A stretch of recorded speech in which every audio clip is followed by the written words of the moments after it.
Hello friends, कैसे हो? स्वागत है आप सभी का। आज हम रबड़ीदार ड्राई फ्रूट मिल्क बनाते हैं और साथ साथ वृंदा मतलब तुलसी माता की कहानी करेंगे। तो चलिए शुरू करते हैं। माता तुलसी का असली नाम वृंदा था। उनका जन्म राक्षस कुल में हुआ था, लेकिन वो श्री हरि विष्णु की अनन्य भक्त थी। वृंदा बड़ी हुई तो उसका विवाह जलंधर नामक असुर से करा दिया गया। वृंदा भगवान विष्णु की परम भक्त तो थी ही, साथ ही वह एक पतिव्रता स्त्री भी थी। उनकी भक्ति और पूजा के कारण उनका पति जलंधर अजय होता गया और इसके चलते उसको इनकी शक्तियों पर अभिमान बढ़ता गया और उसने स्वर्ग पर आक्रमण करके देव कन्याओं को अपने अधिकार में ले लिया।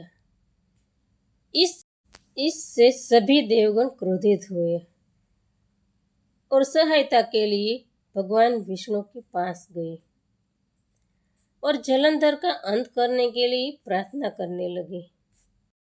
परंतु जलंधर का अंत करने के लिए सबसे पहले उसकी पत्नी वृंदा का सतीत्व भंग करना जरूरी था, ताकि जलंधर का अंत हो सके। इसलिए भगवान विष्णु ने वृंदा का पतिव्रता भंग करने के लिए जलंधर का रूप लिया और वृंदा को स्पर्श किया।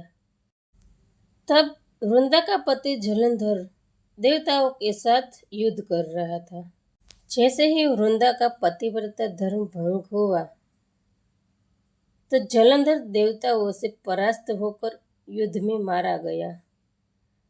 फिर भगवान विष्णु अपने असली रूप में आए। ये सब देखकर वृंदा ने भगवान विष्णु को श्राप दिया कि जिस प्रकार आपने मेरे साथ छल किया है, उसी प्रकार आपके साथ भी छल होगा।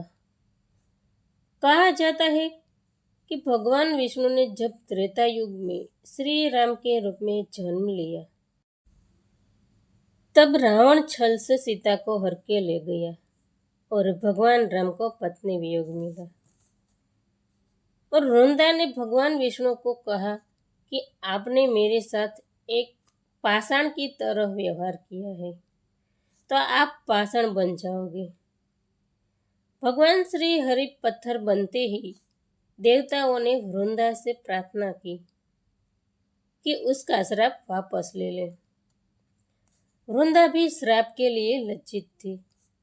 वृंदा ने भगवान विष्णु को क्षमा कर दिया और भगवान विष्णु को श्राप मुक्त करने के बाद वृंदा जलंधर के साथ सती हो गई और वृंदा की राख से एक पौधा निकल आया, जिसको श्री हरि विष्णु ने तुलसी का नाम दिया और वरदान दिया कि तुलसी के बिना मैं किसी भी प्रसाद को ग्रहण नहीं करूंगा और मेरे शालिग्राम रूप से तुलसी का विवाह होगा। तब से हम भगवान शालिग्राम और तुलसी माता के विवाह की तिथि मना रहे हैं। तो फ्रेंड्स, कैसा लगा ये तुलसी विवाह की कहानी और हमारा ये दूध रेसिपी भी अब कमेंट करके ज़रूर बताना।